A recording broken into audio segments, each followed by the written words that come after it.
Welcome to New Retina Radio Journal Club with VBS. My name is David Chu from Wills Eye Hospital in Philadelphia, and today I'm joined by Dr. Prethy Rao from Retina, Vitreous, and Texas.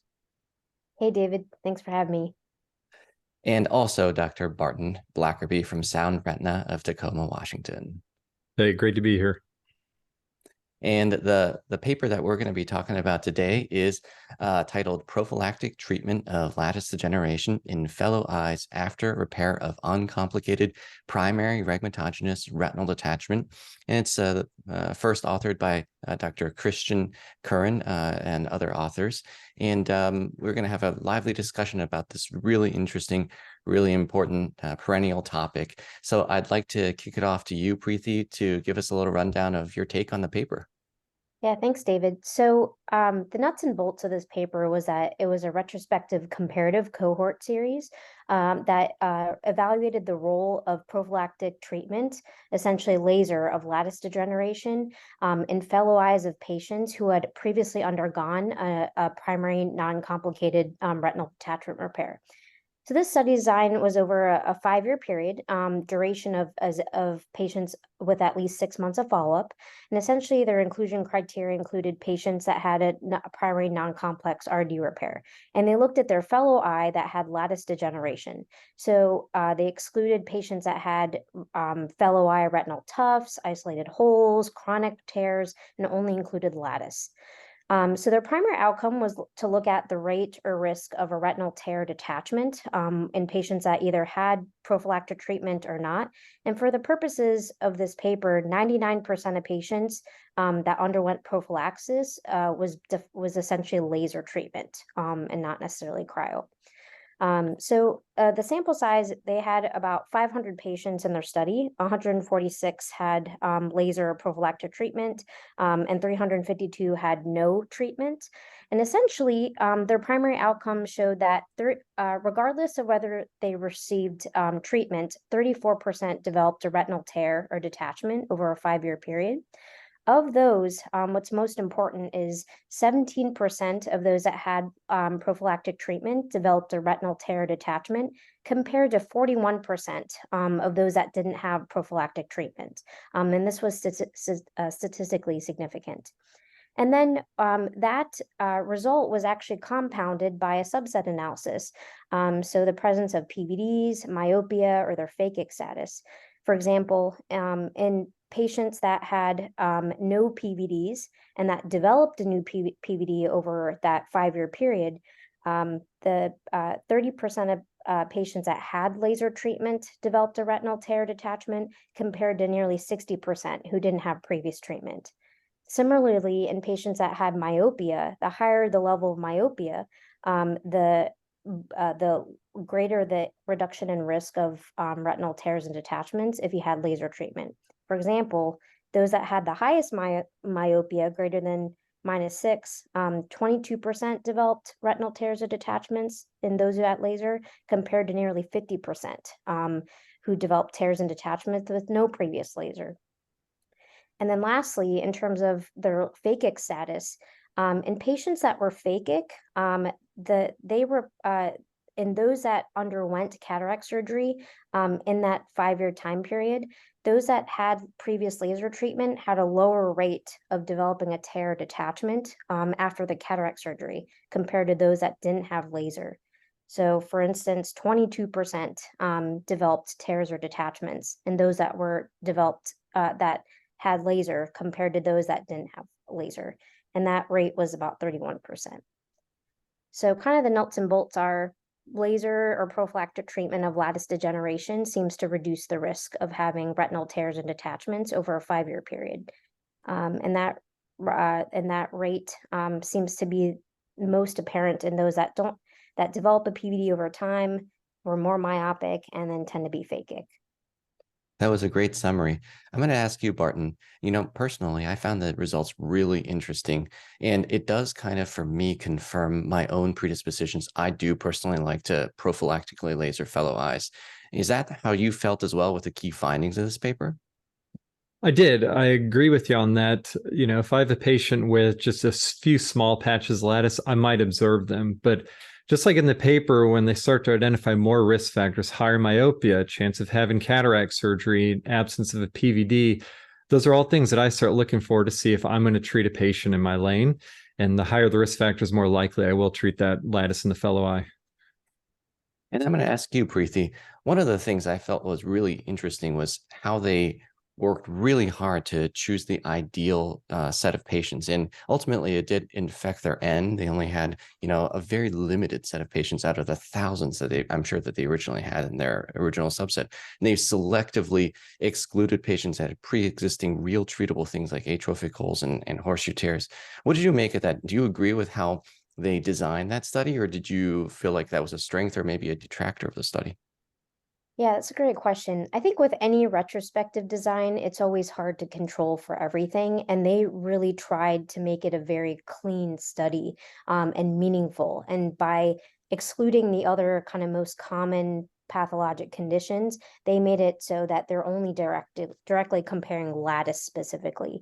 I think, they did a great job and their results are very conservative. So in essence, you can extrapolate that, hey, if there are other pathologic conditions, maybe that, reduction in risk might be higher. But they wanted to create a clean study that we can all quote and feel comfortable, working off of. And then do you think that follow-up period, that monitoring period from 2013 through 2017, do you think that 5-year span is enough to really capture all the patients, or do you think it's, on the shorter side? It's always hard. 5 years is a good amount of time, I think. I mean, especially for a retrospective design. With that said, those that weren't treated, 60% never developed any, tears or detachments in their fellow eye. So if the question is do most of these, what is the real risk of developing a tear detachment in the fellow eye over your lifetime? And are we able to capture it well, in a study design? And then for you, both of you guys, does the actual incidence of a second type of pathology in that fellow eye, that huge incidence they had as reported, does that jive with what you see in real life? Do you think it's higher, lower, or about the same? I think the biggest secondary factor for this is the fact that they had a retinal detachment. We have these risk factors, myopia and things that they found, but in a patient with retinal detachment, their vitreoretinal interface is already abnormal to cause that tear. And that combined with the lattice is the combination of the two that I think is the highlight there of why we need to look at that lattice a little bit closer in that fellow eye. Okay, welcome back to New Retina Radio Journal Club with VBS. Let's get into a longer discussion about the paper that Dr. Rao just summarized so nicely here. So I'm going to actually bring it back to you, Preety. What are some of the factors that decide for you in a patient with their fellow eye at risk for retinal detachment? What are some of the things that lead you to treat those patients with laser? I mean, do you treat everyone who has a identifiable pathology, or do you not? Yeah, it's hard to kind of say a yes or no, all or nothing question because every patient's different. And I think that's important to have that discussion with the patient. Ultimately, it's what the patient wants and what they prefer, and how worried they are about their fellow eye. So that's the main thing, I think, out of everything. But, with that said, there's certain things that I tend to treat, if it's large patches of lattice, if this patient has a strong family history of retinal tears, detachments, if they tend to be on the younger side where, they have like was said earlier, kind of abnormal vitreous, optically empty vitreous, or super myopic. Is this and I do pediatric retina, so a lot of our patients are younger, and if they're highly active, like in sports or do a lot of contact sports, then I'll, have that kind of more thorough discussion on, that risk and whether we need to treat it or not.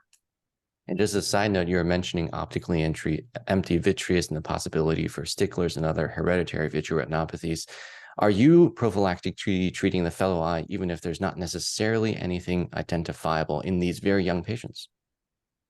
Yeah, I think it depends on kind of some indirect signs. So optically empty vitreous, what is the behavior of what is their myopic status and if there's a family history? And in these patients, if there's no family history, I really have a long discussion with the parents and the kids, because it's hard to argue, it's hard to advocate for laser treatment in the fellow eye in these younger patients, because a lot of them, it's not just patches of lattice that you laser, it's 360 degrees of laser, which is a significant amount. So I try to have that discussion ongoing with that family over time. And then, once, we both agree, then we decide to treat.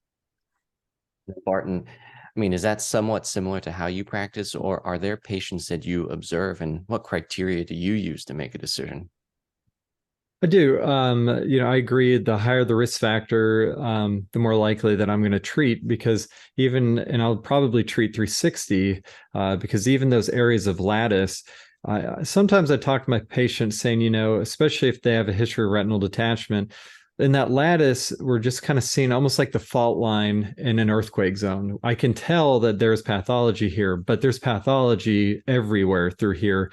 And I'm going to treat more than what I see. But I do observe in quite a few cases, this paper made a great example that, even though they had reduced the risk of a retinal detachment in the fellow eye, the visual outcomes were the same. And that's because these patients were able to identify retinal detachment symptoms early and come in and get treated. And I think in our healthcare system, we do a lot of good patient education and say, hey, this is what to look out for. Come in anytime if this develops, and we can identify and catch these early.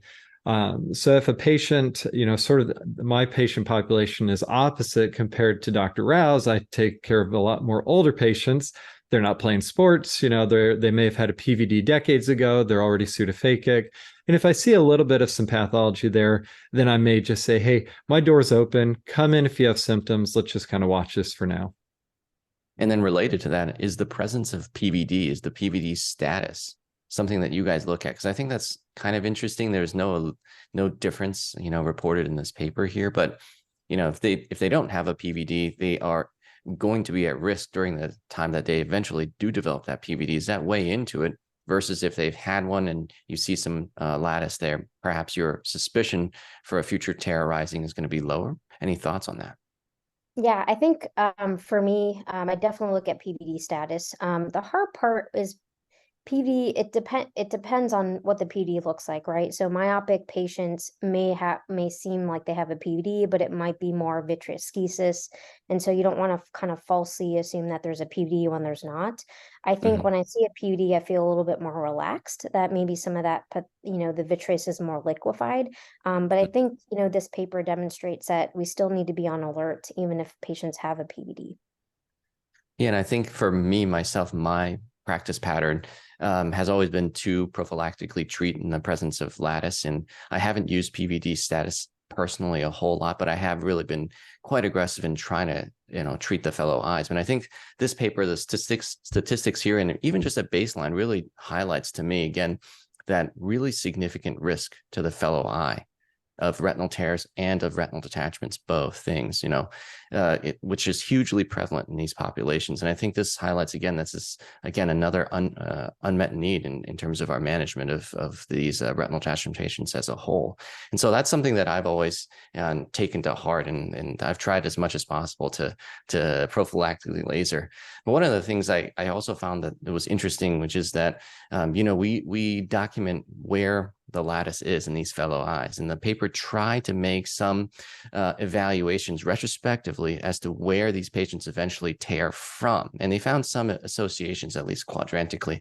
Has that been borne out in your experiences? I'm curious what you're going to say to that. For me, the actual location of lattice hasn't played much of a role for where I treat. It's more what the lattice looks like. If it's associated with retinal holes, certainly with the retinal tear. If it's broad and large, I'll treat rather than just its actual location. How about you, Prethy? Yeah, it's kind of interesting because most of the patients that developed a retinal tear or detachment, the pathology was like within lattice or right next to. I would say, in my practice, I haven't seen, such a high rate of tears and detachments in the fellow eye in that location. But I think it just shows that this paper, supports that we need to treat these areas of pathology and take a look a bit more carefully. All right, wonderful. Thank you so much for your input, all this high-level discussion. I thought it was wonderful, and it's great takeaway points for me as well. I really appreciate you guys joining, and thank you to the audience for tuning in.